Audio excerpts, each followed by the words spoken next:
Good morning students. तो bonding के पिछले क्लास में हम लोगों ने जब बात की तो रेजोनेंस की बात की थी और बहुत इम्पोर्टेंट टॉपिक था। पिछले लेक्चर में आपने रेजोनेंस की क्या क्या कंडीशन है, रेजोनेंस है क्या, इसको हम लोगों ने समझने और जानने की कोशिश की थी और जिस पे मेरे ख्याल से आप सबने जब घर पे प्रैक्टिस किया होगा, वीडियो को अच्छे से देखा होगा, उसके नोट्स बनाए होंगे तो कुछ हद तक आप वहाँ तक पहुँच रहे होंगे।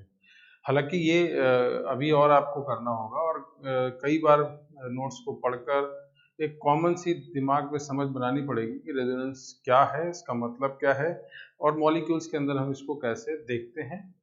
आज हम रेजोनेंस के कुछ और केसेस की भी बात करेंगे। साथ ही साथ रेजोनेंस का फायदा है ना, बिना फायदे नुकसान की तो कोई बात नहीं होने वाली। तो उस फायदे नुकसान पे भी हम लोग आएंगे और उस पे बात करना स्टार्ट करेंगे। ठीक है, तो मैं एक बार थोड़ा उस सब बातों को एक साथ सामने लाता हूँ जो आपने पिछली क्लास में पढ़ी थी। तो जैसे कि मैंने कंडीशन फॉर रेजोनेंस में, कंडीशन फॉर रेजोनेंस मॉलिक्यूल के अंदर जो जो कंडीशंस की बात की गई थी उनमें से पहली बात थी अल्टरनेट डबल बॉन्ड होना या डबल ट्रिपल होना। ये एक ही बात है, इसमें कोई नई खास बात नहीं, इसको हम एक ही कैटेगरी मान लेते हैं। दूसरा एक केस हम लोगों ने पढ़ा था जिसमें डबल बॉन्ड, सिंगल बॉन्ड और प्लस चार्ज था, पॉजिटिव चार्ज की आप बात करते थे। थर्ड एक बात थी डबल बॉन्ड, सिंगल बॉन्ड और माइनस चार्ज होना। और फिर फोर्थ पॉइंट में हम लोगों ने डबल बॉन्ड, सिंगल बॉन्ड और लोन पेयर की बात भी यहाँ की थी।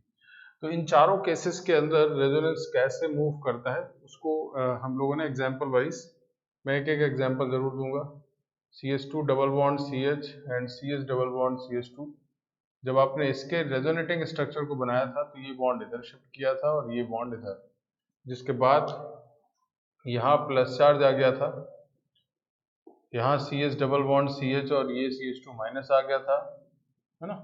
ये दोनों आपस में रेजोनेटिंग स्ट्रक्चर हो गए। इसी तरह से डबल बॉन्ड CH2 और double bond CH and CH2 plus, इस तरह का एक केस जहां पर रेजोनेटिंग स्ट्रक्चर बनाने का तरीका क्या था, ये पाई बॉन्ड आप इधर शिफ्ट करते हैं और ये प्लस चार्ज यहाँ पे आ जाता है, तो ये प्लस चार्ज यहाँ और CH डबल बॉन्ड CH2 की बात यहाँ पे करते हैं। ठीक, इसी तरह से अगर आप किसी नेगेटिव चार्ज की भी बात करें, नेगेटिव चार्ज पे हम लोगों ने काफी डिटेल में बात की थी, तो माइनस इधर आता है, ये पाई बॉन्ड इधर शिफ्ट होता है।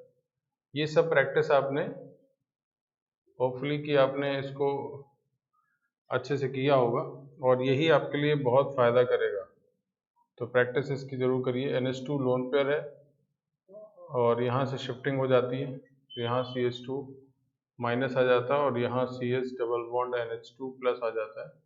तो ये सब बातें मैंने आपको चारों बताई थी कि कैसे रेजोनेटिंग स्ट्रक्चर्स आप बना पाते हैं, कैसे रेजोनेंस मूव करता है, कैसे इलेक्ट्रॉन, जो पाई इलेक्ट्रॉन क्लाउड है वो एक एटम से दूसरे एटम पे शिफ्ट करता है। ठीक है, एक और खास बात यहाँ पे आपको समझनी है, रेजोनेंस की अभी हमने कुछ कंडीशंस आपके सामने रखी हैं, ज़्यादातर कंडीशन तो यही है, चार कंडीशन की बात मैं कर रहा हूँ। साथ ही साथ आज हम कुछ कंडीशन रेजोनेंस की ही है उनको पढ़ेंगे।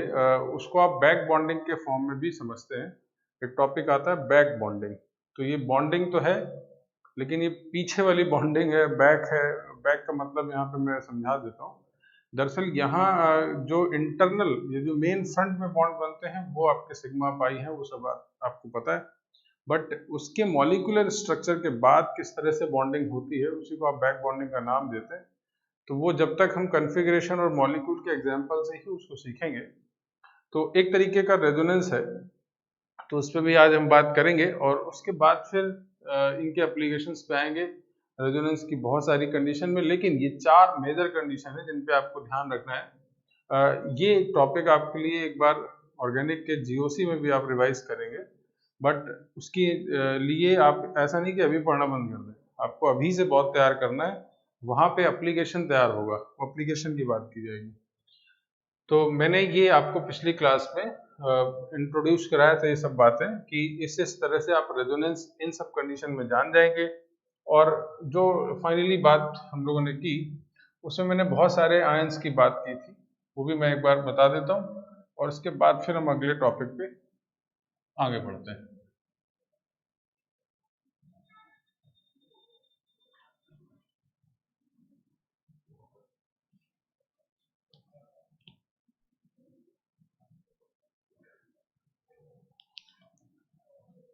देखिए साथ ही साथ आपको याद है कि मैंने ओजोन इसी तरह से NO2 माइनस, NO3 माइनस या SO4 minus 2, SO3 minus 2 and carbonate ion, sulphate ClO4 minus ion, ClO3 minus ion और ClO2 माइनस, ये सब आयन्स आपको याद है। और इन सब में हमने रेजोनेंस भी देखा। उसके साथ साथ बॉन्ड ऑर्डर कैसे बदला था। बॉन्ड ऑर्डर का मतलब इन जनरल अभी आप समझ लें कि दो एटम के बीच बना हुआ बॉन्ड, मतलब सिंगल बॉन्ड बना तो बॉन्ड ऑर्डर 1, डबल बॉन्ड बना तो 2, लेकिन अगर 2 और 3 के बीच बनने लगे तो उसको हम इस तरह से भी रिलेट करते हैं। तो इन सब मॉलिक्यूल्स में आपने रेजोनेंस की हेल्प से ये बात समझ ली थी कि बॉन्ड ऑर्डर कैसे वेरी करता है। ठीक है, तो ये हम लोगों ने इतना बात पढ़ा था। अब मैं आज बात करने जा रहा हूं, तो मैं इसको रफ कर देता हूं। मैं केवल याद दिला रहा था आपको कि आपने क्या क्या कवर कर लिया। और एक बात हमेशा ध्यान रखिए, पढ़ने का सही तरीका यही है कि आपको पहले ये पता रहे कि हमने पिछली क्लास में क्या क्या पढ़ा था और हम उसको कहाँ से कनेक्ट करने जा रहे हैं। ठीक है, तो आप ये कोशिश किया करिए हमेशा कि जब भी नया वीडियो देखें उससे पहले पुराने वीडियो को देखकर ये समझने की कोशिश करिए कि वो कहाँ से आगे बढ़ा जाएगा। ठीक है ना, तो इस पर बहुत फोकस करना चाहिए। अब मैं रेजोनेंस का ही एक पोर्शन है जिसको आप बैक बॉन्डिंग का नाम दे सकते हैं, और बल्कि बहुत फेमस है। फेमस कुछ ज़्यादा ही हो जाता है, आप लोग टॉपिक कम फेमस करते हैं, हेडिंग ज़्यादा फेमस कर देते हैं। तो इस पे थोड़ा सा सुधार करना चाहिए हम लोगों को। बैक बॉन्डिंग है क्या? जैसा कि नाम है कि हिडन टाइप का एक बॉन्डिंग है, हिडन बोल सकते हैं आप, है ना। तो मैं इसको एक एग्जांपल से आपको बात समझाता हूँ। One of type of resonance है। मैं बात कर रहा हूँ BF3 या BX3 मॉलिक्यूल की।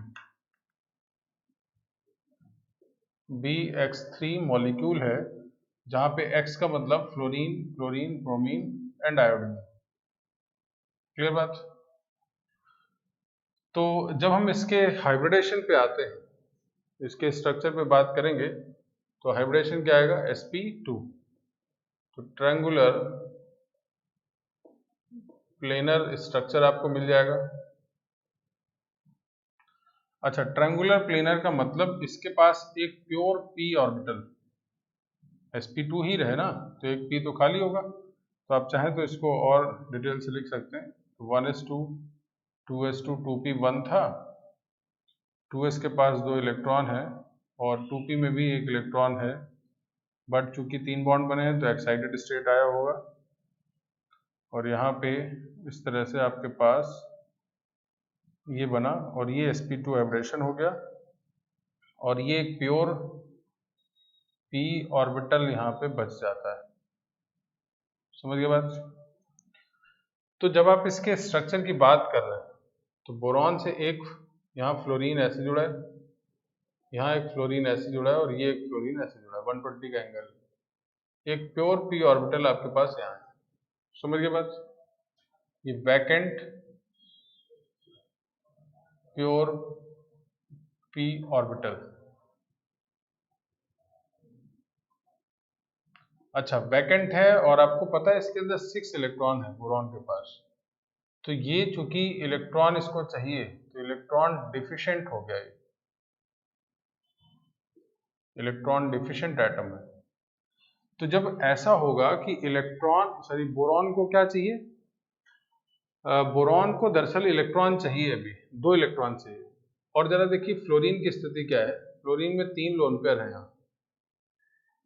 तो एक तो px में होगा, दूसरा py में होगा और pz में होगा। इसमें एब्रेशन थोड़ा होता है। तो हमें जो इसके पैरेलल होगा, तो मान लीजिए py है ऑर्बिटल, तो ये py वाला भी होगा और ये बाकी भी होंगे, बट उससे हमें लेना देना नहीं। तो जो पैरेलल ऑर्बिटल होगा, ये पैरेलल ऑर्बिटल में क्या स्थिति है कि इसके पास लोन पेयर है, इसका ऑक्टेट कंप्लीट है, ऑक्टेट कंप्लीटेड। आपको याद आ रहा है कि कुछ कोऑर्डिनेट बॉन्ड जैसी बातें है ना। तो जैसे ही ये दोनों बॉन्ड पैरेलल आ जाते हैं, इनके बीच ये ओवरलैपिंग स्टार्ट हो जाती है। और ओवरलैपिंग के साथ साथ यहाँ पे एक और खास बात, ये इलेक्ट्रॉन डिफिशिएंट है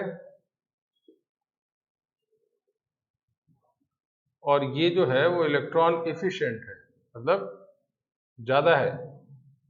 तो अगर ऐसा होगा और ये दोनों आपस में कनेक्ट भी हैं, ओवरलैप भी हो रहे हैं, तो electron transfer from fluorine to the boron, तो ऐसा होगा। और ऐसे केस में अगर कोऑर्डिनेटेड फॉर्म में आप दिखा दें इसको, तो फ्लोरीन यहाँ बोरॉन और ये फ्लोरीन, यहाँ पे एक पार्शियल बॉन्ड आया, पार्शियली आएगा, और यहाँ पे क्या होगा, माइनस चार्ज और यहाँ पे प्लस चार्ज।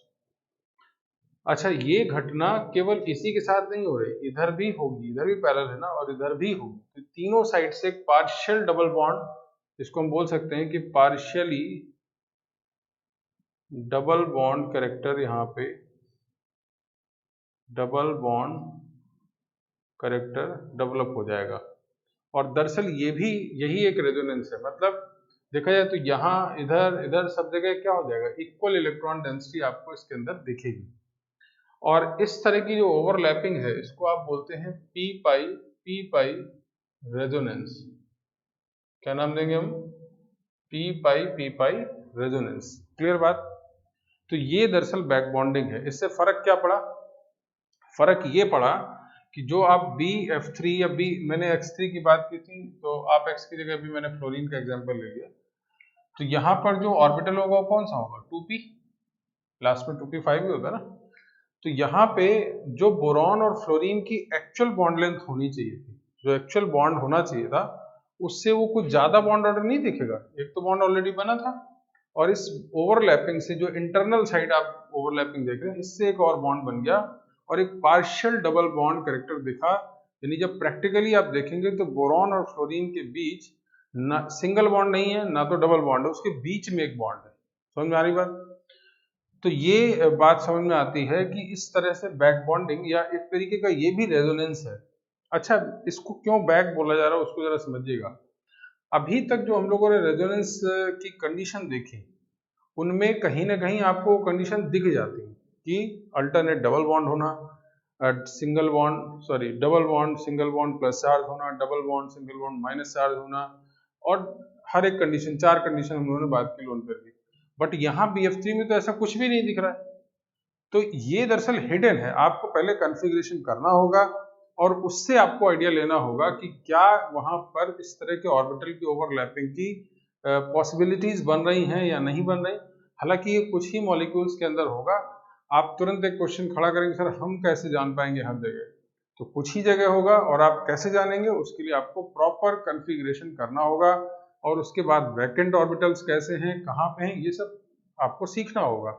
और पहले थोड़ा स्लो रहेगा, बाद में बहुत तेज भी आपको उसको सोचना पड़ेगा। ठीक है। तो मैं फिलहाल अभी जिन एग्जाम्पल से बात कर रहा हूँ कि यहाँ पर ऐसी स्थिति आ गई कि बोरॉन और फ्लोरीन के बीच एक ओवरलैपिंग जनरेट हो गई, और फ्लोरीन का जो लोन पेयर था वो बोरॉन के वैकेंट p ऑर्बिटल में ट्रांसफर हो जाता है। आप यहाँ पे ये बात लिख भी सकते हैं, loan pair of fluorine atom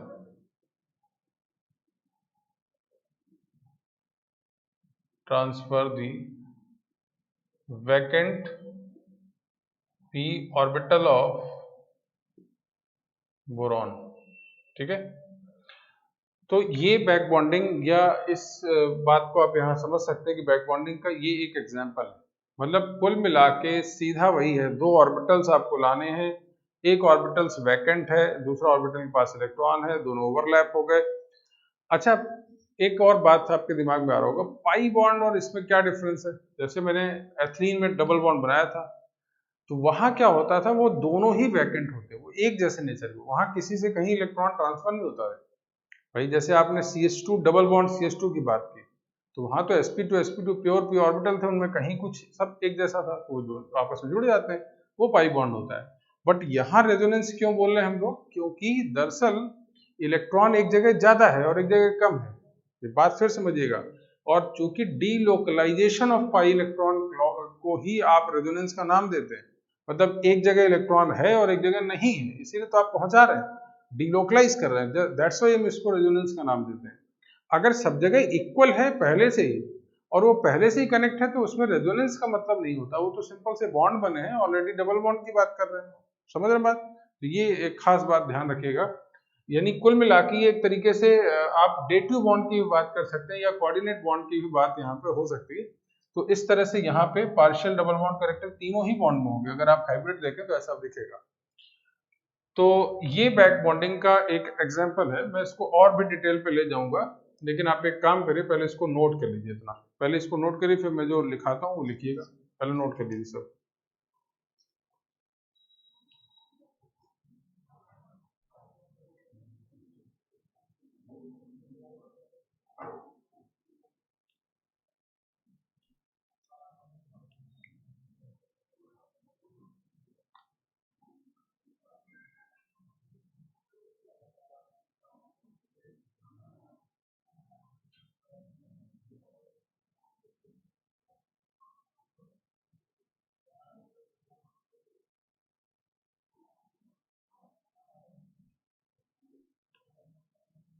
हो गया note?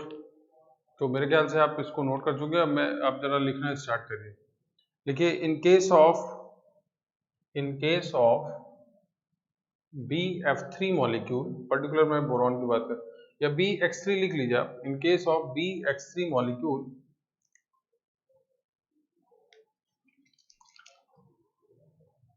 in case of BX3 molecule, boron is sp2 hybridized. Boron is sp2 hybridized.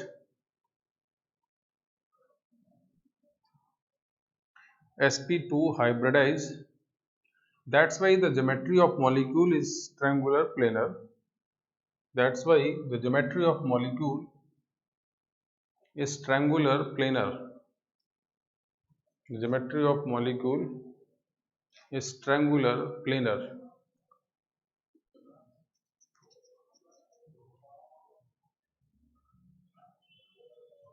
अब नेक्स्ट साइन से लिखिए, a pure p orbital of boron, a pure p orbital of boron is vacant, is vacant, is vacant. So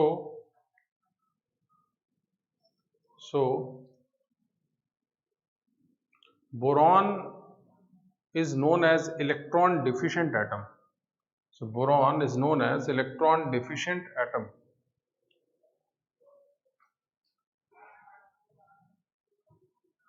Electron deficient atom. देख लिया? आगे लिखिए।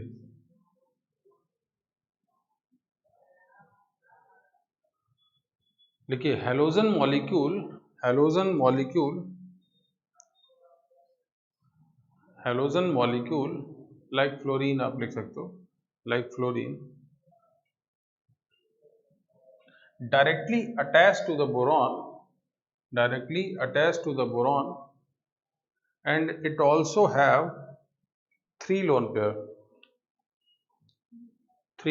pair in p orbitals, in p orbitals.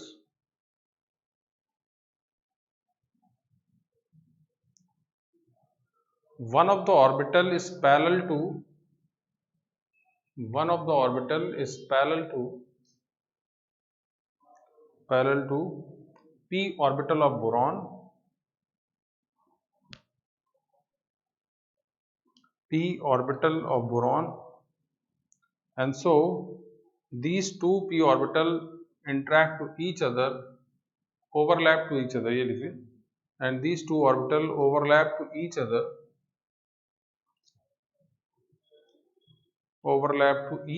and the lone pair of the fluorine atom and the lone pair of the fluorine atom shifted to vacant p orbital of boron, shifted to vacant p orbital of boron.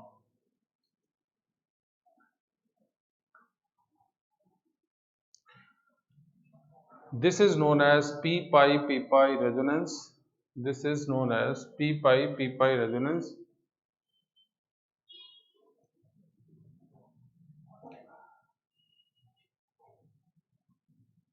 p-pi resonance. Due to this type of resonance,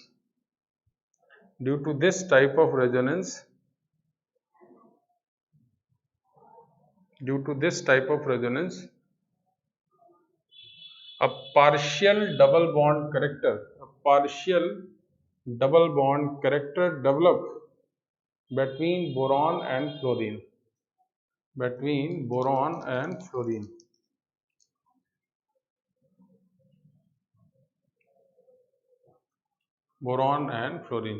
This whole phenomena is known as back bonding. ठीक है, तो मेरे ख्याल से आप सब ने ये बात अच्छे से समझ ली। अब मैं जरा इसी पे डिफरेंट हैलोजन पे भी बात करता हूँ, जरा उसको भी समझने की कोशिश करते हैं।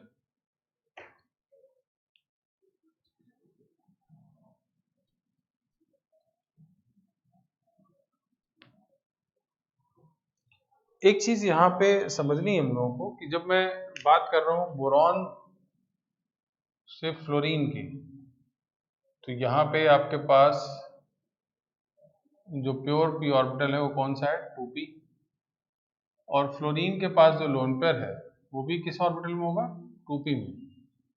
तो इसका मतलब यहाँ पे 2p और 2p के बीच का ओवरलैपिंग आप देख पा रहे हो, है ना। इंटरेक्शन जो है वो 2p का है, ठीक बात।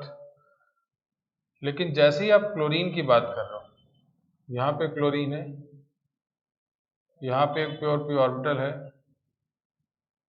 यहाँ पे क्लोरीन है, ये लोन पेयर है, ये वैकेंट है, तो यहाँ पे इंटरेक्शन हुआ, तो ये तो बोरॉन वाला तो 2p ही रहेगा हमेशा, उसमें तो कोई चेंज होगा नहीं। बट ये किस में आ जाएगा, 3p में। रीजन वही है, आपके पास कॉन्फ़िगरेशन है सिंपल सा, क्लोरीन 3s2 3p5 आता है।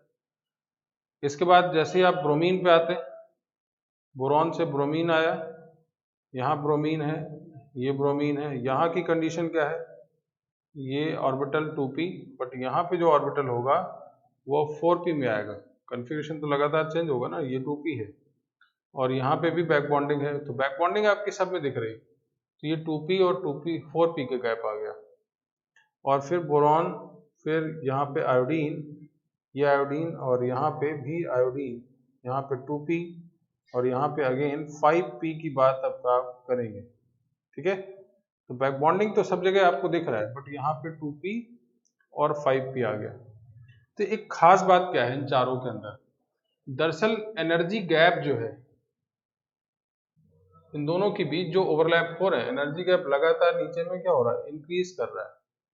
और एक बात समझिएगा, जितना ज्यादा एनर्जी गैप होगा, आप समझिए सेकंड सेल से फिफ्थ सेल पे तो सेल ही बदल गया है, तो एनर्जी तो बहुत चेंज हो गई। जबकि 2s और 2p जब 2p थे तो बहुत कम होगा। तो बैक बॉन्डिंग के लिए स्ट्रेंथ ऑफ बैक बॉन्डिंग जो होगी यहाँ पे, स्ट्रेंथ ऑफ बैक बॉन्डिंग यहाँ क्या होगा, डिक्रीज करेगा। क्योंकि आपको अगर दो ऑर्बिटल ओवरलैप कराने हैं तो इक्वल एनर्जी जैसे ऑर्बिटल्स में हो, एनर्जी गैप बहुत कम होना चाहिए। तो ये एनर्जी गैप के कारण ये वीकर बैक बॉन्डिंग है, और ये क्या है, अब बहुत स्ट्रॉन्गर बैक बॉन्डिंग आपको दिखेगी। तो उससे डिफरेंस क्या आ रहा है, उससे एक हम और कंक्लूजन निकाल पा रहे हैं, है ना। तो हम अगर देखें तो सब में सबसे स्ट्रॉन्गर बैक बॉन्डिंग कहाँ दिख गई, BF3 के अंदर। यानी अगर हम इसको कंपेयर करें स्ट्रेंथ ऑफ बैक बॉन्डिंग को लेकर, तो लगातार डिक्रीज कर रहा है, तो स्ट्रेंथ ऑफ बैक बॉन्डिंग भी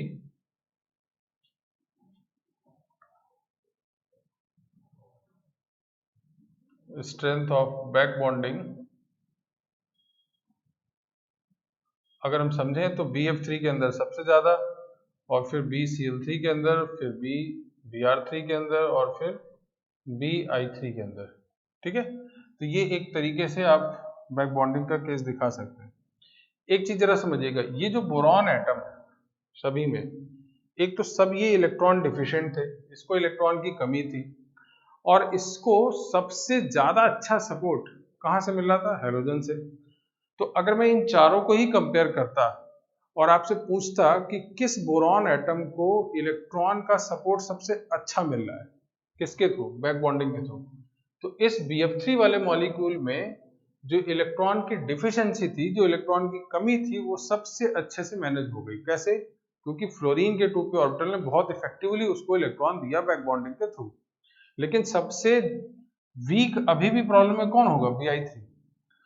तो अगर इन सब में बात की जाए कि इलेक्ट्रॉन डिफिशियंस का जो नेचर है बोरॉन का, वो सबसे ज्यादा कहाँ है? अभी भी इसके अंदर है। मतलब सबसे ज्यादा इलेक्ट्रॉन अगर चाहिए इसको, बोरॉन को, तो इसको चाहिए, इसको नहीं चाहिए, क्योंकि इसने कहाँ से मैनेज कर लिया? फ्लोरीन से। तो ये सब बातें भी आपको मैं क्यों बता रहा हूँ? क्योंकि आगे चल के एक जनरल टर्म की बात की जाती है, और वो जो जनरल टर्म है लेविस एसिड की बात की जाती है। ये सब क्या है मैं बाद में इस पर बात कर लूंगा अलग से। फिलहाल बैक बॉन्डिंग को आप अच्छे समझ रहे हैं यहाँ पे। तो बैक बॉन्डिंग क्या था, एक एग्जांपल के थ्रू हम लोगों ने समझ लिया। एक काम करिए, पहले आप इन सबको कंपेयर करते हो नोट कर लीजिए, यानी स्ट्रेंथ ऑफ बैक बॉन्डिंग को आप ऑर्डराइज कर सकते हैं। अब मैं इसके कुछ और दूसरे एग्जांपल्स पे आता हूं, जहां आपको चीजें पता चलेंगी बैक बॉन्डिंग में और क्या है, कैसे आप दिखा सकते हैं। तो इसको नोट कर लीजिए आप।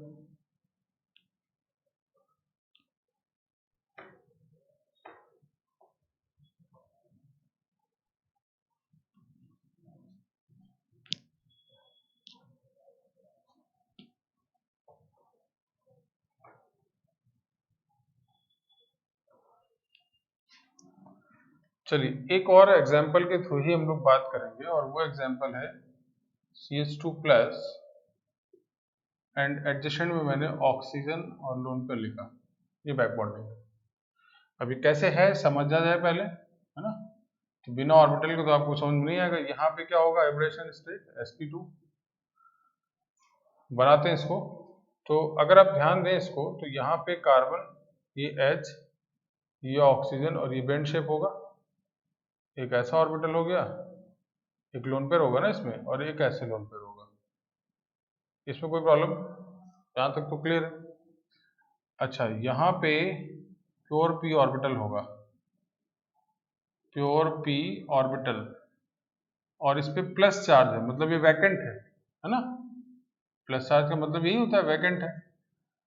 अब देखो यार, वही कंडीशन दिख रही है आपको, बस एटम बदल गए, उससे कोई फर्क नहीं है। ये प्योर p ऑर्बिटल है, और इसके पैरेलल ये py वाला है, ये वाला नहीं जाएगा। तो ये पैरेलल भी इसके पास क्या है? लोन पेयर, तो इसके बीच इंटरेक्शन हो सकता है। तो यहाँ पर ये इस तरह से, यहाँ पे क्या हुआ? ये इलेक्ट्रॉन डिफिशिएंट था, इलेक्ट्रॉन डिफिशिएंट था, और ये इलेक्ट्रॉन रिच था। तो ये बात फिर आपको मैं समझा दूं, ये रेजोनेंस क्यों बोला जाता है? क्योंकि एक जगह जहां ज्यादा इलेक्ट्रॉन है, वहां से उस जगह शिफ्ट हो रहा है जहां कम इलेक्ट्रॉन है। तो ये इस तरह से जो इंटरेक्शन हो गया, इसी को आप रेजोनेंस का नाम, यानी यहाँ भी पी पाई रेजोनेंस आप इसको बोल पाएंगे, और इसी को आप नाम देते हैं back bonding. This is also the one of the example of back bonding. ये आप ऐसे दिखा सकते हैं। ठीक, बात समझ आ गई? मतलब कुल मिला के आप बैक बॉन्डिंग को ऐसे समझ सकते हैं कि किन्हीं भी दो ऑर्बिटल्स को आपको तलाशना है, और जो आपस में पाई बॉन्ड बना सकें, पैरेलल होने चाहिए, ठीक है ना? और उनमें से एक इलेक्ट्रॉन डिफिशिएंट हो, मतलब खाली हो, और एक के पास इलेक्ट्रॉन होना चाहिए। एक चीज और, इसके रेजोनेटिंग स्ट्रक्चर बनाए जाते हैं, और रेजोनेटिंग स्ट्रक्चर किस तरह बनाया जाता है? ये लोन पेयर इसको कोऑर्डिनेट कर दिया जाता है, तो इसके 8 इलेक्ट्रॉन हो जाते हैं, जैसे अभी हम लोगों ने कोऑर्डिनेट किया था। तो इस पे प्लस चार्ज आ जाएगा, और यहाँ चार्ज माइनस, माइनस प्लस खत्म। तो यहाँ CH2 डबल बॉन्ड ऑक्सीजन, और यहाँ पे क्या आ जाएगा? Plus charge. तो ये फर्स्ट स्ट्रक्चर, ये सेकंड, तो आपस में क्या होगा? ये रेजोनेटिंग स्ट्रक्चर। ठीक है, चल। तो ये बैक बॉन्डिंग का बहुत सिंपल सा, बहुत स्ट्रेट एग्जांपल आप और अच्छे से लिख सकते हैं। फिर वही सब बातें हैं, एक और एग्जांपल इसी तरह का मैं दे देता हूँ। CH2 प्लस, यहाँ NH2, यहाँ के पास लोन पेयर है। यानी मोटे तौर पे आप एक कंक्लूजन निकाल लें कि CH2 प्लस के एडजेसेंट में अगर कोई भी लोन पेयर कंटेनिंग एटम दिखता है, तो बैक बॉन्डिंग जैसे केस दिख जाएंगे आपको।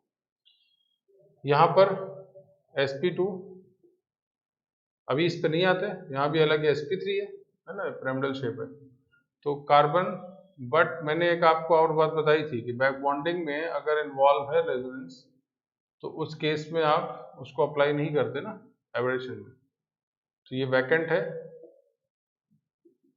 और यहाँ का जो लोन पेयर होगा वो इस तरह से इन्वॉल्व होगा, ये फिर पैरेलल, और यहाँ पे इन्वॉल्व होके यहाँ भी 2p है, ये भी 2p है, तो यहाँ भी p पाई और p पाई रेजोनेंस हो गया। ठीक है। अच्छा, इससे पहले एक बात ध्यान है आपको, मैं जब SO3 और SO2 बताता था तो वहां पे पाई बॉन्ड बना रहा था SO2 और SO3 में, तो मैं वहां बोलता था p पाई बॉन्ड है, रेजोनेंस नहीं बोलता था। रीजन, क्योंकि ऐसा कुछ नहीं होता था कि वहां वैकेंट होता था, या वहां जो भी ऑर्बिटल ओवरलैप करते थे दोनों सेम नेचर के होते थे, एक जैसे होते थे, दोनों में इलेक्ट्रॉन रिच रहते थे और वो दोनों इंटरेक्ट करते थे, इसलिए हम लोग वहां रेजोनेंस का नाम नहीं देते। यहाँ रेजोनेंस का नाम मैं फिर रिपीट कर दूं क्यों दे रहे हैं हम लोग, बिकॉज रेजोनेंस का मीनिंग ही यही है कि डीलोकलाइजेशन होना, किसी एक जगह से इलेक्ट्रॉन शिफ्ट होकर सब जगह बराबर बैठ जाना। तो यहाँ एक जगह ज्यादा था, एक जगह कम था, तो उसने शेयर कर दिया। ठीक है, तो इस कारणों से आप ऐसा बोलते हैं। तो ये एक और एग्जांपल आप दिखा सकते हैं यहाँ पे रेजोनेंस का है कि कैसे आप यहाँ पे रिपोर्ट कर पाएंगे। अच्छा, एक और खास बात, बैक बॉन्डिंग के एग्जांपल्स आप मोटे तौर पे तो समझ ही जाएंगे, लेकिन ध्यान रहे बैक बॉन्डिंग में एडजेसेंट एटम होना चाहिए। ऑब्वियस बात है, ओवरलैपिंग करने बहुत लंबी दूरी नहीं तय करेगा, एडजेसेंट वाले ऑर्बिटल के साथ ही इंटरेक्शन होना चाहिए। ठीक है ना। जैसे हम लोग ये जानते हैं कि पाई बॉन्ड जो बनता है वो p और p से मिल जाता है, p पाई रेजोनेंस हो जाता है। इसी तरह से पाई बॉन्ड p और d के बीच भी होता है, तो क्या p pi d pi resonance भी हो सकता है, उसको भी देख लेते हैं जरा। तो एक एग्जांपल मैं आपको वो भी देता हूं जहां पे p pi d pi resonance होता है, वो भी एक बैक बॉन्डिंग का ही एग्जांपल है। तो पहले आप इन दोनों एग्जांपल्स को बहुत अच्छे से नोट कर लीजिए, और इसका रेजोनेटिंग स्ट्रक्चर आप कैसे बनाएंगे, तो मैं यहाँ बना देता हूँ लोन पेयर इधर, तो CH2 डबल बॉन्ड NH2+, ठीक है, ऐसे दिखा सकते हैं, इसको नोट कर लीजिए। और अब मैं आ रहा हूँ एक एग्जांपल में p pi d pi resonance में।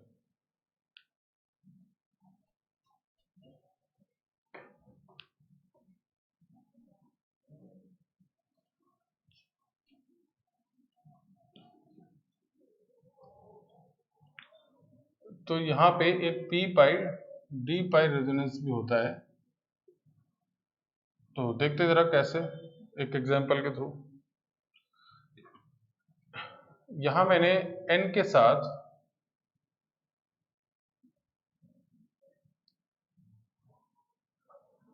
SiH3 का होल थ्राइस लिखा। यहाँ नाइट्रोजन है, लोन पेयर है, और इसकी कंडीशन ये है कि नाइट्रोजन के साथ SiH3 इस तरह से यहाँ पे जुड़े हैं, ऐसे आप दिखा सकते हैं। अभी फिलहाल मैं ऐसे ही बना रहा हूँ जैसा बना है। तो इस सिलिकॉन के पास वैकेंट d ऑर्बिटल होगा।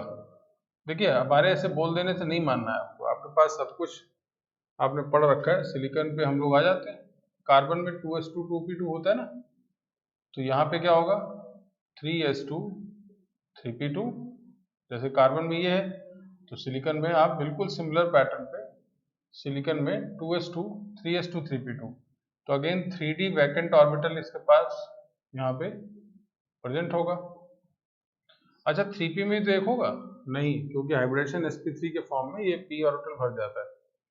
तो अब बचा क्या, यहाँ पर 3d वैकेंट ऑर्बिटल जरूर है, और नाइट्रोजन का जो लोन पेयर है, अब देखो यहाँ इलेक्ट्रॉन रिच है और यहाँ क्या है, वैकेंट है, तो ऐसा कुछ केस हो सकता है। तो यहाँ पर क्या होता है, नाइट्रोजन के पास चूंकि लोन पेयर जो वैकेंट d ऑर्बिटल होता है, मैं फिर रिपीट कर दूं, loan pair of nitrogen shifted to vacant d orbital of silicon। ठीक है, तो ऐसा करने के बाद आपको मैंने ये भी बताया था 3 सिग्मा बॉन्ड, तो लोन पेयर तो काउंट करेंगे नहीं, तो कौन सा हाइब्रिडेशन होगा sp2। तो इसको हम जरा स्ट्रक्चर में बना देते हैं आपको।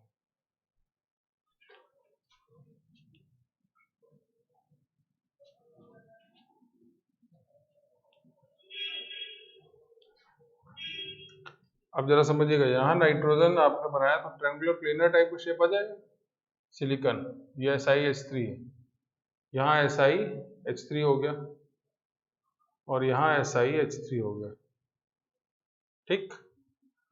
इसके पास लोन पेयर हो गया। तो अगर sp2 है तो इसका जो लोन पेयर होगा वो प्योर p ऑर्बिटल में ही हो गया, है ना, प्योर p ऑर्बिटल में ही होगा ना, तो वाइब्रेशन में आप काउंट नहीं कर रहे इसको। तो ये 3 सिग्मा बॉन्ड तो बन गए थे। अब जरा देखिए इसके पास d ऑर्बिटल, कौन वाला, ऐसे d ऑर्बिटल होंगे ना, हालांकि सबके साथ होगा, ये एक ऐसा नहीं कि केवल इसी के साथ होता है। तो यहाँ पर इसके जो वैकेंट d ऑर्बिटल है इसके साथ यहाँ पे इलेक्ट्रॉन हो जाएगा और इलेक्ट्रॉन इस तरह से बहुत इजीली यहाँ ट्रांसफर हो जाएगा। तो this is known as p pi d pi resonance. समझ में आई बात? तो this also develop double bond character between nitrogen and silicon, ठीक। एक चीज और ध्यान रखिएगा, नाइट्रोजन का जो लोन पेयर है ना यहाँ, वो इस सिलिकॉन के साथ भी इंटरेक्ट हो रहा है, यहाँ भी सिलिकॉन के साथ, यहाँ भी सिलिकॉन के साथ। तो ऐसा नहीं कि इसका कंट्रीब्यूशन केवल यही होगा, इन दोनों के साथ भी होगा। तो अगर ये 3 जगह बटा है तो आप ये बोल सकते हो कि इसकी बैक बॉन्डिंग बहुत स्ट्रॉन्गर नहीं होती। लेकिन अगर मैं यहीं पे आपसे ये बात बोलने लगूं कि मैंने यहाँ H लिखा और यहाँ नाइट्रोजन लिखा, यहाँ SiH3 लिखा और इधर SiH3 लिख दिया, मतलब एक SiH3 मैंने कम कर दिया, ऐसा भी हो सकता है ना कोई मॉलिक्यूल। तो अब जो बैक बॉन्डिंग होगा, यानी इसमें जो बैक बॉन्डिंग होगी वो केवल इसमें और इसमें होगी, तो मतलब ये ज्यादा इफेक्टिव होगा इसके कंपैरिजन में। बात समझ आ रही? और अगर मैंने यहीं पर नाइट्रोजन केवल SiH3 केवल एक लिख दिया ऐसे करके, तो यहाँ पे जो बैक बॉन्डिंग होगी वो सबसे ज्यादा स्ट्रॉन्गर होगी, क्योंकि यहाँ पर इफेक्टिवली केवल एक ही एटम, तो यहाँ जो बैक बॉन्डिंग का केस है वो सबसे ज्यादा होगा। तो ये बात भी, इनको भी आप कंपेयर कर सकते हैं फर्स्ट, सेकंड और थर्ड के फॉर्म में, कि कैसे बैक बॉन्डिंग आप 3 जगह बांट रहे थे, 2 जगह बांटा आपने, फिर 3 जगह, सॉरी 1 जगह बांटा। तो फिलहाल वो सब बात की बात कंपेरिजन कर सकते हैं आप, लेकिन ये इंपॉर्टेंट पार्ट है कि इसको आप कैसे समझ रहे हैं। तो नाइट्रोजन के पास लोन पेयर था, आप कैसे समझ पाएंगे उसका एक सीधे मोटे तौर पे आप समझ लीजिए बैक बॉन्डिंग को, कि किसी भी एटम के पास अगर लोन पेयर है और उसके एडजेसेंट में डायरेक्टली अगर कोई ऐसा एटम कनेक्ट है जिसके पास वैकेंट ऑर्बिटल है, चाहे वो p हो या चाहे d हो, ये ध्यान रखिएगा। तो ऐसे केस में आप उसके साथ बैक बॉन्डिंग शिफ्ट करा सकते हैं, बैक बॉन्डिंग जैसे केसेस आ सकते हैं। तो ये आपको पहले तो ये कॉन्फ़िगरेशन के थ्रू देखना आना चाहिए, और जब आप प्रैक्टिस करने लगोगे तो एक टाइम ऐसा आएगा कि आप मॉलिक्यूल को देखकर ही सब प्रेडिक्ट करने लगोगे कि कहाँ पे लोन पेयर है, कहाँ पे वैकेंट होगा, आइडिया लगने लगेगा। लेकिन आइडिया ऐसे नहीं आएगा, आपको टाइम देना होगा, लगातार उनके बारे में काम करना होगा। तो जब आप बहुत सारे मॉलिक्यूल्स पे लगातार काम कर लेंगे तो फिर मेरे ख्याल से आप कंफर्ट हो जाएंगे। तो ये भी एक बैक बॉन्डिंग का एग्जांपल है, p pi d pi resonance को आप यहाँ पे समझ रहे हो। इससे रिलेटेड एक क्वेश्चन बहुत पूछा जाता है, जैसे ये आपने मॉलिक्यूल लिखा उसी तरह से NCH3 का होल थ्राइस लिखा होता है, तो क्या यहाँ बैक बॉन्डिंग जैसा कोई केस होगा? नहीं होगा, बिकॉज यहाँ पे वैकेंट d ऑर्बिटल या p ऑर्बिटल कुछ भी नहीं है। तो ऐसे केस में यहाँ हाइब्रिडाइजेशन जो होगा वो sp3 होता है नाइट्रोजन पे, और अगर sp3 है तो इसका शेप कैसा आएगा? पिरामिडल। ये क्वेश्चन बहुत जेई ने पूछा है कई बार अलग अलग तरीके से। यहाँ जो लोन पेयर होगा वो N, ये SiH3, यहाँ SiH3, सॉरी CH3, यहाँ CH3 और ये CH3, ऐसे बनता है। जबकि यहाँ पे अगर हम बात करें तो यहाँ sp2 हाइब्रिडेशन होता है, और आप जो शेप बता रहे हैं वो ट्रायंगुलर प्लेनर होगा, क्योंकि यहाँ पे ट्रायंगुलर प्लेनर बैक बॉन्डिंग जैसा केस दिखता है, ठीक। ये क्वेश्चन बहुत पूछा जाता है कि दोनों में से इसकी ज्योमेट्री क्यों है, जबकि एक ही जैसा है, एक ग्रुप का है। तो आपको रीजन मेरे ख्याल से क्लियर होना चाहिए कि एक के अंदर बैक बॉन्डिंग जैसा केस होता है, दैट्स व्हाई नाइट्रोजन का लोन पेयर हम लोग हाइब्रिडेशन में काउंट नहीं कर पाते हैं, जबकि यहाँ पे ऐसा कुछ भी नहीं होता। एक और इम्पॉर्टेंट बात इन दोनों में कंपेयर की जा सकती है कि इन दोनों में से किसका लोन पेयर इजीली आप किसी को बाहर वाले को डोनेट करा सकते हैं, इसको नहीं, ये तो डोनेट हो ही गया तो ऑब्वियसली ये यही इन्वॉल्व रहेगा, तो इसका लोन पेयर ज्यादा फ्री होगा और वो किसी को डोनेट किया जा सकता है। तो फिलहाल बैक बॉन्डिंग के एक को आपने मोटे तौर पे कुछ समझने की कोशिश की है और मेरे ख्याल से आप काफी कुछ इसमें सफल भी हो गए होंगे। तो बैक बॉन्डिंग के मैंने 3-4 मेजर एग्जांपल्स दिए हैं और ऐसे एग्जांपल्स के थ्रू आप चीजें यहाँ पे समझेंगे तो ज्यादा बेहतर होगा। बाकी बैक बॉन्डिंग की थ्योरी तो वही रेजोनेंस का ही पार्ट है। रेजोनेंस में, और मैं फिर एक बात क्लियर कर दूं कि मैंने बैक बॉन्डिंग जो टर्म यहाँ यूज किया था उसके पीछे का रीजन यही होता है। दरअसल यहाँ पर हम क्लियर कट ये नहीं बोल सकते कि इन कंडीशन में रेजोनेंस आप दिखाएं। हाँ, ये हम मोटे तौर पे बता रहे हैं कि एक जगह लोन पेयर हो और उसके एडजेसेंट पे वैकेंट डी ऑर्बिटल या पी ऑर्बिटल कोई भी होगा तो इस तरह का बैक बॉन्डिंग का केस बन सकता है। एक और पी पाई डी पाई का एग्जांपल मैं देता हूँ, उसके बाद आगे बढ़ते हैं।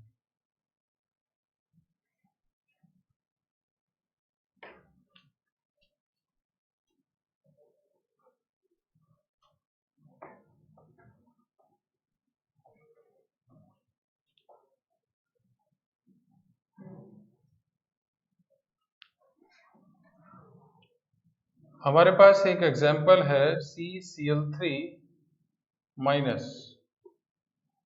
चलिए, तो अगर आप कार्बन की बात कर रहे हैं यहाँ पे तो 3 जगह क्लोरीन एटम आ गए और यहाँ माइनस चार्ज है, तो लोन पेयर है।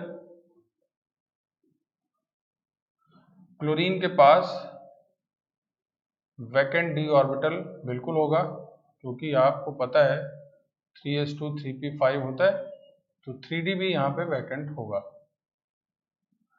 अगर ऐसा है तो इसका p लोन पेयर इधर शिफ्ट हो सकता है, तो लोन पेयर ऑफ कार्बन, मतलब ये प्राइमरी तौर पे आप देख पा रहे हैं, तो फिर हम इसके स्ट्रक्चर पे आएंगे।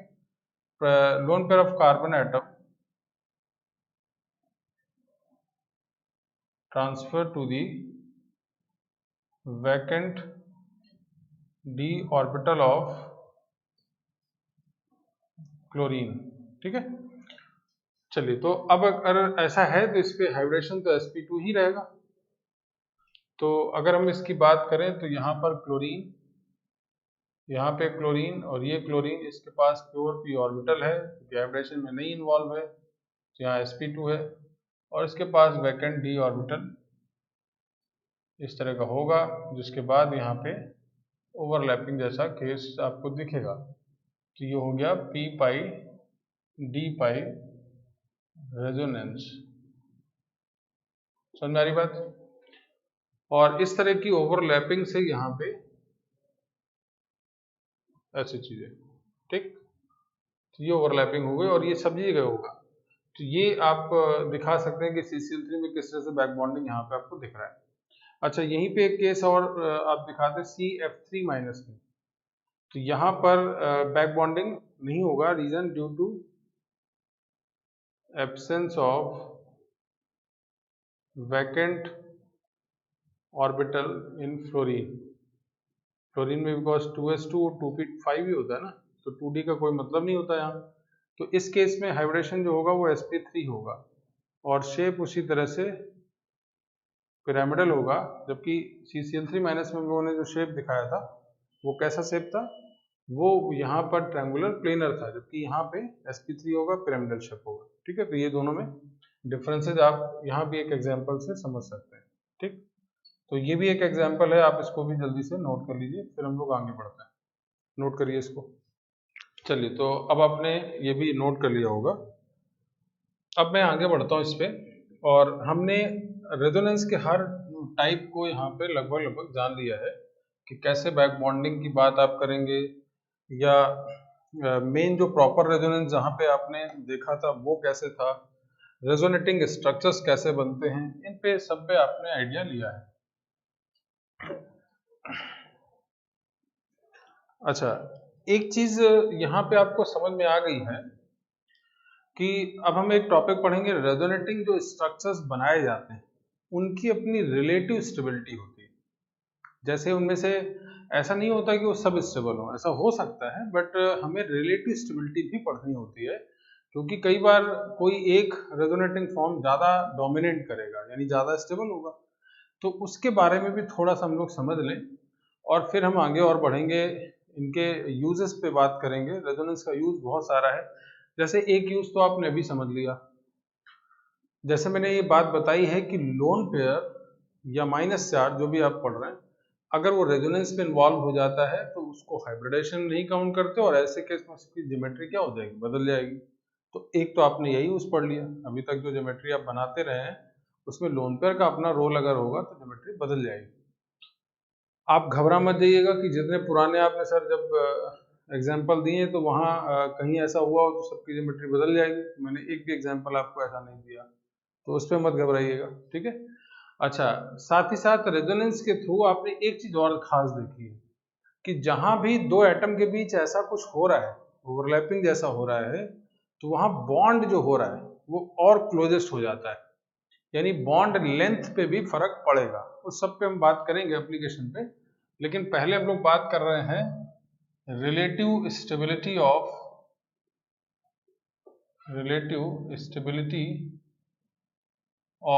रेजोनेटिंग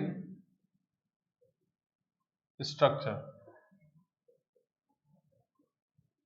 ये एक खास बात है, बहुत इंपॉर्टेंट पार्ट है, और इस पे बहुत क्वेश्चन, हालांकि ऑर्गेनिक के सेगमेंट में जीओसी में ज्यादा क्वेश्चन आते हैं, यहाँ पे थोड़े कम आएंगे। बट हम किसी टॉपिक को इस तरह से मत पढ़िए आपकी ये उसमें पढ़ेंगे, ये एक जनरल टॉपिक है, बॉन्डिंग के अंदर है, रेजोनेंस है, तो रेजोनेंस में हम सब बातें पढ़ेंगे। तो इसको रिलेटिव स्टेबिलिटी में क्या होता है उसको भी समझ लिया जाए।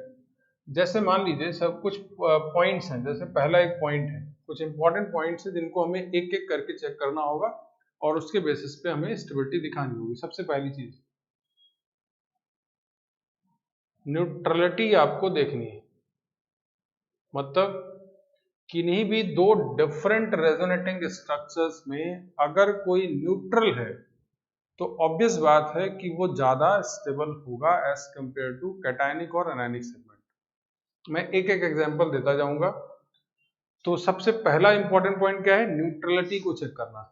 अगर दो डिफरेंट रेजोनेटिंग स्ट्रक्चर्स में कोई एक अपने आप में न्यूट्रल है, कोई चार्ज नहीं है, और दूसरे वाले में कोई चार्ज है, फॉर्मल चार्जेस है, प्लस माइनस है, कैसे भी, तो ऑब्वियसली उसकी स्टेबिलिटी क्या होगी, कम होगी, इसकी ज्यादा होगी। मैं एक एग्जांपल भी लिखता चला जा रहा हूं। जैसे मैंने यहाँ पे अभी सबसे पहला एक एग्जांपल लिखा था, ये पहला है रेजोनेटिंग फॉर्म। जब आप इसका दूसरा रेजोनेटिंग फॉर्म बनाते हैं तो यहाँ पे प्लस चार्ज, ये अलग बात है, ओवरऑल तो न्यूट्रल होगा ही, है ना, ये माइनस आ जाता है, ऐसे बनते था।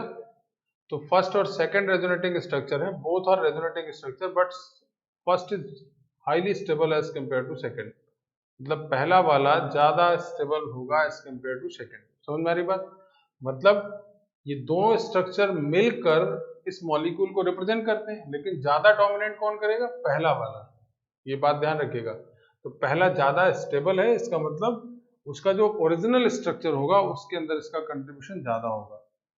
अच्छा, जो ज्यादा स्टेबल होगा उसकी एनर्जी क्या होगी, कम होगी, इस बात को भी ध्यान रखिएगा। चलिए इस पे हम बाद में आ जाएंगे। तो पहला काम क्या करना होगा, न्यूट्रलिटी चेक करनी होगी। दूसरा काम maximum number of octet completed atom,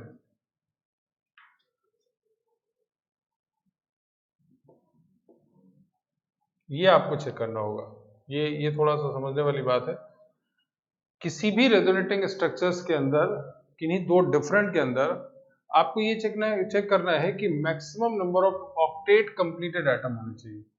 ज्यादा से ज्यादा ऐसे एटम होने चाहिए जिनका ऑक्टेट पूरा हो, मतलब 8 इलेक्ट्रॉन पूरे हो, तो ऑब्वियसली उसकी स्टेबिलिटी ज्यादा होगी एज कंपेयर टू अदर्स, ठीक है। ये दूसरा, मैं इस पे बाद में आ जाऊंगा, मैंने एक एक पॉइंट पहले लिख देता हूँ। फिर third, maximum number of bonds, maximum number of bonds, covalent bonds, मतलब डबल बॉन्ड ट्रिपल बॉन्ड ज्यादा हो तो अच्छी बात है। इसके बाद एक चौथे पॉइंट, और एक बात चौथे पॉइंट पे आ जाते हैं। चौथे पॉइंट पे हम बात कर रहे हैं positive charge present at electropositive atom and negative charge present at electronegative atom। ये बहुत इंपॉर्टेंट पार्ट है, सबसे ज्यादा इंपॉर्टेंट ये है और फिर दूसरा ये बोला क्या गया, पॉजिटिव चार्ज अगर है तो वो इलेक्ट्रोपॉजिटिव एटम पे होना चाहिए, और अगर कोई निगेटिव चार्ज है किसी रेजोनेटिंग फॉर्म में तो उसको इलेक्ट्रोनेगेटिव एटम में होना चाहिए। मतलब जो जिस नेचर का है उसी तरह का वो चार्ज रखे तो ज्यादा स्टेबल है, अगर नहीं होगा तो वो लेस स्टेबल होगा। ऐसा नहीं कि वो आप उसको बुरा कर देंगे, वो लेस स्टेबल होगा, बस इतनी बात है। तो ये हमें चेक करना होगा कि अगर किसी इलेक्ट्रोपॉजिटिव एटम पे प्लस चार्ज और इलेक्ट्रोनेगेटिव पे माइनस चार्ज तो वो ज्यादा स्टेबल होगा। और फिर फाइनली चार्ज सेपरेशन, आपको बस इतने पॉइंट्स देखकर किसी भी रिलेटिव स्टेबिलिटी को आप बता सकते हैं। चार्ज सेपरेशन का मतलब जैसे किसी मान लीजिए रेजोनेटिंग स्ट्रक्चर में प्लस और प्लस चार्ज है तो सेम चार्जेस को दूर होना पड़ेगा।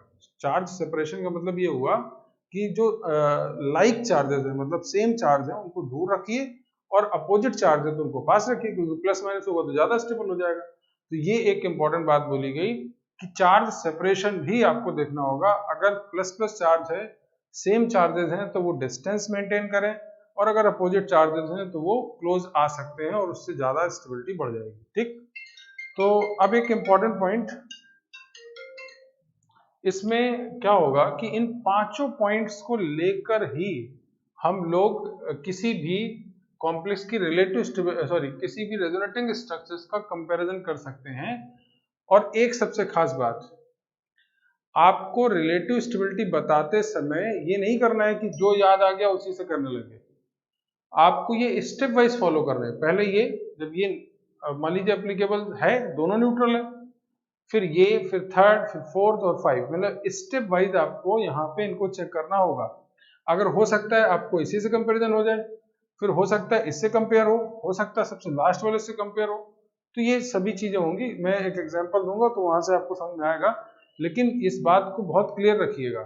ज्यादातर स्टूडेंट्स को क्या होता है कि कोई एक अचानक पांचों में से एक याद आ जाता है, और पांच में से जो याद आ गया वही हमारा रूल है, वही आंसर है। तो ऐसा काम मत करिएगा। तो हमें जब फॉलो करना है तो एक एक करके स्टेप वाइज इन सबको फॉलो करना है कि पहले ये रूल देख लेते हैं, फिर फर्स्ट देखते हैं, सेकंड देखते हैं, थर्ड देखते हैं, फोर्थ देखते हैं, फाइव।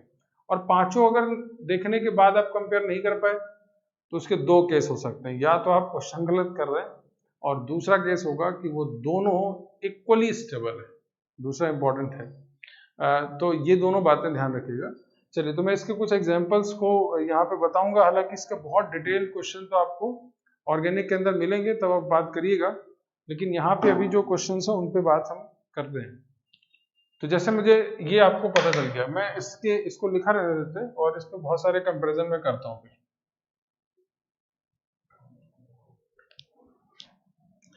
जैसे मैंने यहाँ पे एक एग्जाम्पल ले लिया, मैं अभी बैक बॉन्डिंग जो बता रहा था उसके केस की बात करता हूँ। यहाँ CH2OH, और यहाँ मैंने बात की इसका रेजोनेटिंग स्ट्रक्चर जब आपने बनाया CH2OH प्लस, ऐसे बनाया था, ये फर्स्ट, ये सेकंड। अब देखो इन दोनों में ज्यादा स्टेबल कौन देखना है, एक एक कर। देखिए, मुझे आंसर से मतलब नहीं है, मुझे आंसर से ज्यादा मतलब है कि इनको आप फॉलो करना कैसे सीख रहे हैं, क्योंकि कोई एक क्वेश्चन से काम नहीं चलने वाला ना हमारा। तो हम सबसे पहले क्या चेक करेंगे, न्यूट्रलिटी। क्या ये दोनों न्यूट्रल है? नहीं, ये भी प्लस चार्ज है, यहाँ भी प्लस चार्ज है, खत्म काम, इसको तो हम नहीं कर सकते। अब दूसरे पे आ जाते हैं, क्या लिखा है, ऑक्टेट कंप्लीटेड एटम चेक कर लेंगे। अच्छा, ऑक्टेट कंप्लीटेड चेक करने का मतलब, जैसे कार्बन के ऑक्टेट जरा देखो, कार्बन में कितना चार्ज होता है, सॉरी वैलेंस इलेक्ट्रॉन कितने भाई, 6, और प्लस का मतलब यहाँ पे 5 बचे, 5 में से 3 बॉन्ड देखो बना रखा है इसने, तो 8 होगी क्या इलेक्ट्रॉन? नहीं, कार्बन के पास टोटल जो थे वो इलेक्ट्रॉन कितने थे, वैलेंस वाले, बताइए भाई, कार्बन पे 4 होते हैं ना, प्लस मतलब 3 और 3 बॉन्ड, तो कितने इलेक्ट्रॉन हो गए 6। और यहाँ पे ऑक्सीजन के पास कितने होते हैं 6 और 2 बॉन्ड बने मतलब 8 इलेक्ट्रॉन। तो यहाँ ऑक्टेट पूरा है, इसका ऑक्टेट नहीं पूरा है। हाइड्रोजन तो यही पूरे। इस पे आ जाते हैं, कार्बन पे 4 और 4 बॉन्ड बने तो मतलब 8 इलेक्ट्रॉन यहाँ है। यहाँ पे जरा देखते हैं, ऑक्सीजन पे 6 इलेक्ट्रॉन होते हैं प्लस मतलब 5 और 3 बॉन्ड बने 8। तो यहाँ क्या हुआ, दोनों के ऑक्टेट पूरे हैं, यहाँ पे ऑक्टेट कार्बन का पूरा नहीं है। तो ये सेकंड रूल फॉलो हो रहा है और आप बोल सकते हो कि second is more stable as compare to first. अभी आपको थोड़ा चौंकाने वाला लग रहा होगा, रीजन चौंकाने वाला होगा भी और आईटी में भी इसीलिए आया है। अब होता क्या है, जब आपसे क्वेश्चन दिया जाता है आपको, तो आपके दिमाग में दरअसल ये तीसरा वाला रूल आ जाता है, ये वाला सॉरी चौथा वाला, ये भूल जाते हो आप और आपको सीधा ये याद आता है। क्या याद आ जाता है कि किसी इलेक्ट्रो पॉजिटिव एटम पे प्लस चार्ज और इलेक्ट्रोनेगेटिव एटम पे माइनस चार्ज होना चाहिए। या आप उसको ऐसे भी समझ सकते हो, आपके दिमाग में आया था सर कार्बन पे प्लस चार्ज है तो ये इलेक्ट्रो पॉजिटिव एटम था और यहाँ तो ऑक्सीजन पे प्लस चार्ज है, बहुत गलत बात है। एक इलेक्ट्रोनेगेटिव एटम पे प्लस चार्ज मतलब हाईली अनस्टेबल, गलत बात है। बिल्कुल सही बात है, आप जो बोल रहे हैं और सोच रहे हैं बिल्कुल सही होता है, लेकिन वो किसी से कंपेयर करके किया जाता है। तो उससे पहले हमें किस कॉन्सेप्ट को देखना होता है, ऑक्टेट पूरे होने को। ये बात भी हमें समझनी चाहिए, ये बात ठीक है कि इलेक्ट्रोनेगेटिव एटम पे ही माइनस और इलेक्ट्रो पॉजिटिव पे ही प्लस चार्ज होना चाहिए, लेकिन वो हमारा अगले स्टेप पे कंपैरिजन है। उससे पहले हमें क्या देखना चाहिए, हमें ऑक्टेट कंप्लीट देखना चाहिए। तो चूंकि यहाँ ऑक्टेट ज्यादा है, that's why this is more stable and this is less stable. तो एक तो ये खास बात। इसी तरह का एक और एग्जांपल है, ये जेई ने पूछा था इस तरह से क्वेश्चन, ये ऑक्सीजन यहाँ प्लस चार्ज। अब देखो ये प्लस चार्ज है और यहाँ पे लोन पेयर है ना, तो इस पे बैक बॉन्डिंग हो सकता है ना, या इसको आप ऐसे थोड़ा टेढ़ा बनाने में आपको कम समझ में आएगा, ऐसे बना लेते हैं, चलो ऐसे बनाए, ये लोन पेयर एडजस्टमेंट में यहाँ पे तो R C triple bond O plus यहाँ आ गया, तो ये सेकंड है, ये फर्स्ट है। तो पहले तो ये रेजोनेटिंग स्ट्रक्चर है, पी पाई रेजोनेंस है। अब यहाँ पे 6 इलेक्ट्रॉन, यहाँ पे 8 इलेक्ट्रॉन, यहाँ पे 8 हो गया, यहाँ भी 8 हो गया। Obviously second is more stable as compare to first. तो इस तरह से आप ये बता सकते हैं कि कौन ज्यादा स्टेबल है, रेजोनेटिंग स्ट्रक्चर्स को कंपेयर करना। ठीक है, एक दो छोटे एग्जांपल्स और बताता हूं जिससे आपको कम से कम इसका आइडिया लगता है।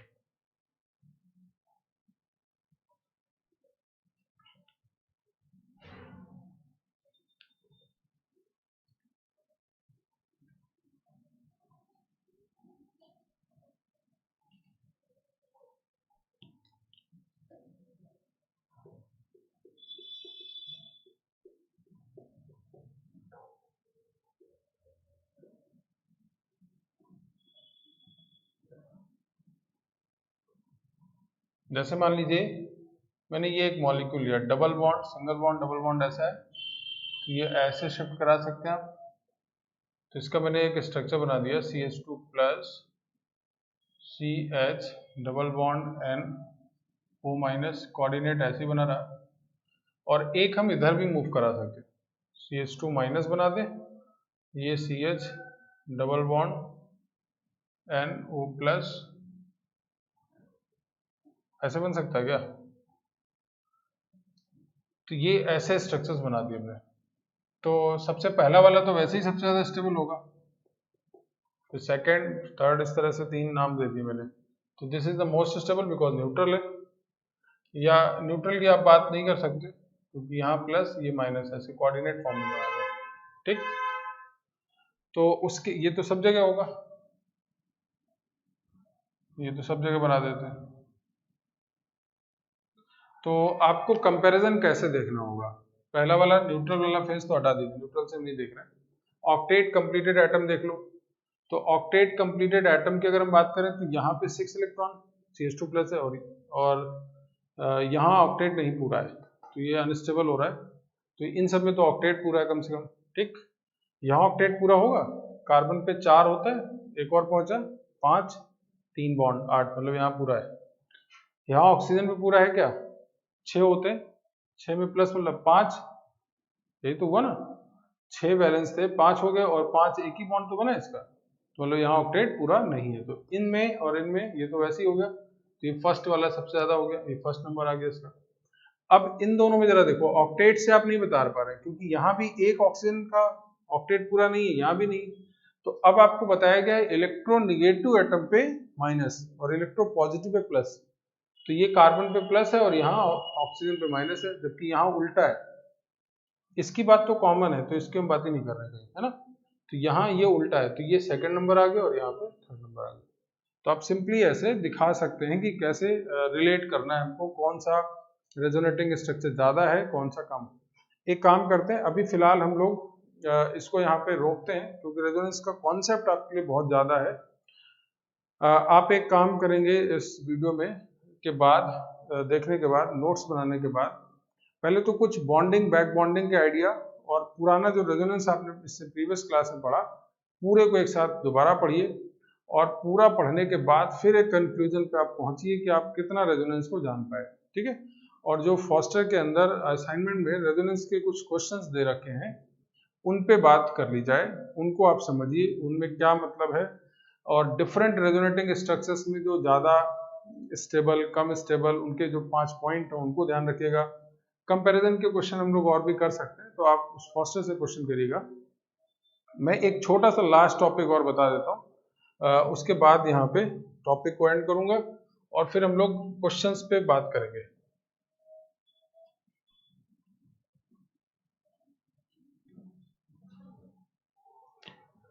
एक टर्म आपके पास है और आप इसको पढ़ते हैं बहुत, रेजोनेंस एनर्जी।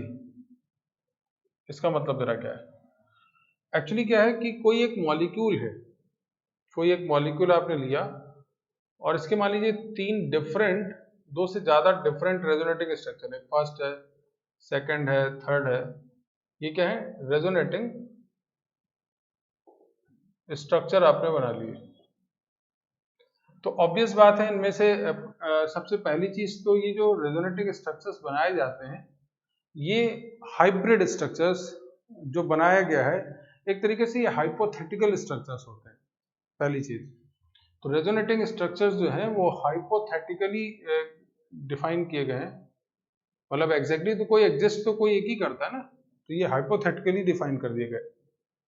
और इनके बीच एनर्जी में बहुत बड़ा गैप नहीं होगा, ये ध्यान रखिए, बहुत माइन्यूट गैप होगा इन energy.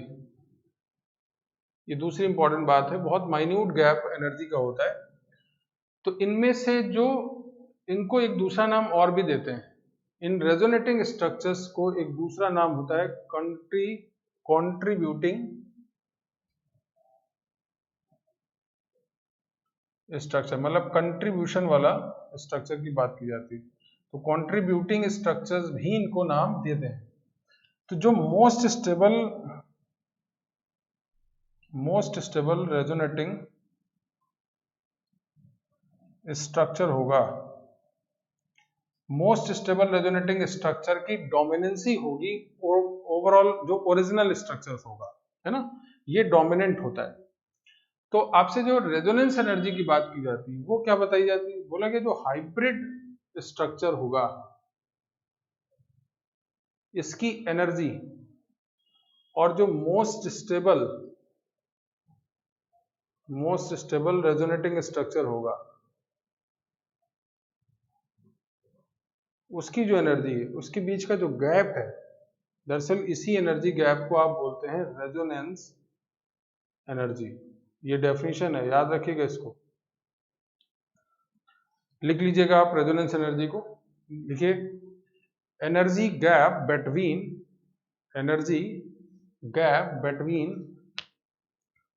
between the hybrid structures of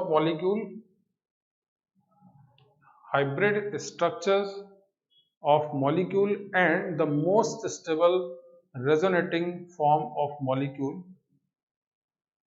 The most stable resonating form of molecule is known as resonance energy. आप ऐसे लिखेंगे तो ज़्यादा बेहतर समझ में आ जाएगा। इस तरह से बना लीजिएगा ताकि गैप, और ये सब नोट कर लीजिए, ठीक। तो ये कंट्रीब्यूटिंग स्ट्रक्चर्स के बारे में कुछ जनरल आइडिया है कि वो एक हाइपोथेटिकल स्ट्रक्चर्स हैं, अप्रॉक्सीमेट इक्वल जैसी एनर्जी होती है, बहुत बड़ा गैप नहीं होता इनके अंदर। और जो इसका एक और नाम है वो है कंट्रीब्यूटिंग स्ट्रक्चर्स, मतलब जो सबसे ज्यादा स्टेबल स्ट्रक्चर होगा दरअसल उसका कंट्रीब्यूशन स्ट्रक्चर्स में सबसे ज्यादा होता है, ठीक है। तो फिलहाल आज हम लोग रेजोनेंस को मोटे तौर पे जो मेन टॉपिक आज आपने पढ़े उनमें से जिनको सबसे ज्यादा आपको फोकस करना है वो बैक बॉन्डिंग के सभी एग्जांपल्स को आप और डिटेल में समझिएगा, इन्हीं को पढ़िएगा, ठीक है। तो बैक बॉन्डिंग आपने पी पाई रेजोनेंस, पी पाई डी पाई रेजोनेंस और बहुत सारे अलग अलग एग्जांपल्स पढ़े हैं। और जो पुराना पढ़ा है रेजोनेंस वो तो पढ़ेंगे ही आप। इसके अलावा आज एक दूसरा इंपॉर्टेंट पार्ट है कि relative stability of the resonating structures. तो इन सब को पढ़ने के बाद आप फर्स्ट सेम में जो रेजोनेंस पे बेस्ड क्वेश्चन दिए गए हैं उनको आप ट्राई करेंगे, और मैं अगली क्लास में इसका एप्लीकेशन अब बताना स्टार्ट करूंगा क्वेश्चन के थ्रू कि रेजोनेंस के थ्रू क्या क्या फर्क पड़ेगा बॉन्ड लेंथ के अंदर, बॉन्ड एनर्जी के अंदर, या बॉन्ड ऑर्डर के अंदर, ये बहुत सारे और ज्योमेट्री, मॉलिक्यूल सब है। तो उसको हम लोग नेक्स्ट क्लास कंटिन्यू करेंगे। आज के लिए फिलहाल इतना, और अच्छे से आप इसको पढ़ लीजिए। मिलते हैं नेक्स्ट क्लास में, तब तक बाय बाय।